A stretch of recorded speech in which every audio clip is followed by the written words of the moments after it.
नमस्कार मैत्रिणींनो, आम्ही बहिणी या आपल्या चॅनलमध्ये तुमच्या सर्वांचे मनापासून स्वागत। तर मी आहे अनिता। तर बघा, आज खायचा होता आईला चिवडा। मी म्हटलं की मी करते, पण तिला माझ्या म्हणजे मी तिखट करते, त्यामुळे तिला माझ्या प्रकारचा चिवडा आवडत नाही। मग ती म्हणाली की माझ्या पद्धतीने मी चिवडा करते, कारण कसं तिखटाचा चिवडा खाल्ला की तिला जळजळ होतं, त्यामुळे ती सहसा जास्त करून मिठाचाच चिवडा करते आणि त्याच्यामुळे तिच्या पद्धतीने ती आज चिवडा करणार आहे। तर चला बघूया आपण ती कशी करत आहे ते। तर बघा, तिने कढई घेतलेली आहे। आता ती कढईमध्ये तेल घालत आहे।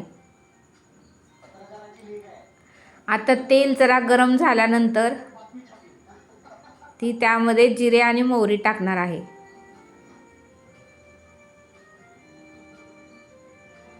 तर बघा, अशा पद्धतीने तेल गरम झालेलं आहे।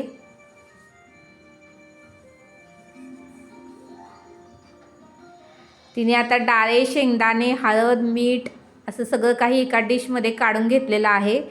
ती आता त्या फोडणीमध्ये सगळं काही ओतणार आहे। आता इथे मोहरी आणि जिरे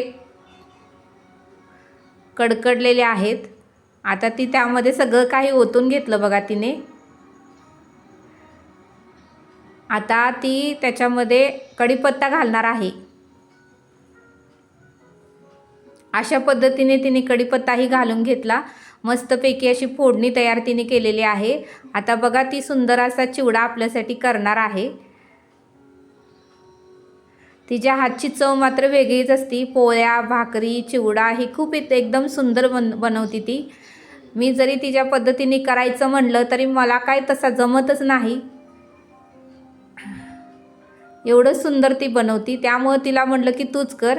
आता ती बघा, फोडणीमध्ये चुरमुरे टाकून घेत आहे आणि सुंदर असे आता चुरमुरे ती परतवून घेणार आहे आणि सुंदर असा चिवडा ती बनवणार आहे। ती खूप सुंदर असा चिवडा करते बघा। आता ती परतवून घेत आहे चिवडा।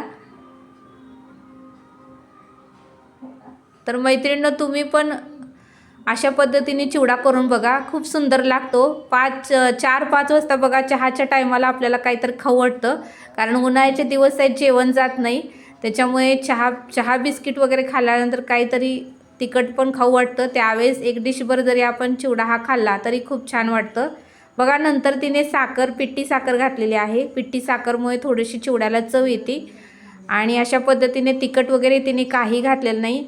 हळद, शेंगदाणे, डाळे, कढीपत्ता, मीठ आणि पिठी साखर हे तिने पूर्णपणे घालून घेतलेलं आहे आणि चिवडा ती परतवून घेत आहे। खूप सुंदर असा चिवडा आता इथे तयार झालेला आहे। आता आम्ही दोघे मिळून हा चिवडा खाणार आहे। तर बघा, चिवडा अशा पद्धतीने तयार झालेला आहे। आईला पण मी दिलेला आहे। आई म्हणते तू पण खा। आता आम्ही दोघी पण चिवडा आता खाणार आहोत। तर मैत्रिणींनो, तुम्ही पण या खायला। हां बघा, आता आम्ही दोघी पण चिवडा खात आहे।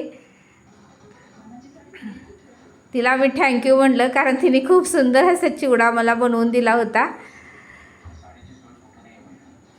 आणि बघा, तिने त्यामध्ये खूप तिचं प्रेम असतं, त्यामुळे तिने बनवलेले सगळे पदार्थ खूप छान होतात आणि त्याच्यामुळे तिने खूप सुंदर असा चिवडा केलेला आहे। आता आम्ही दोघी मिळून खात आहे आणि मलाही चिवडा खूप आवडला, तिलाही खूप आवडला। अशा पद्धतीने मी 8-10 दिवसाचा चिवडा एकदमच करून ठेवतो। तर मित्रांनो, भेटूया नेक्स्ट व्हिडिओमध्ये। बाय।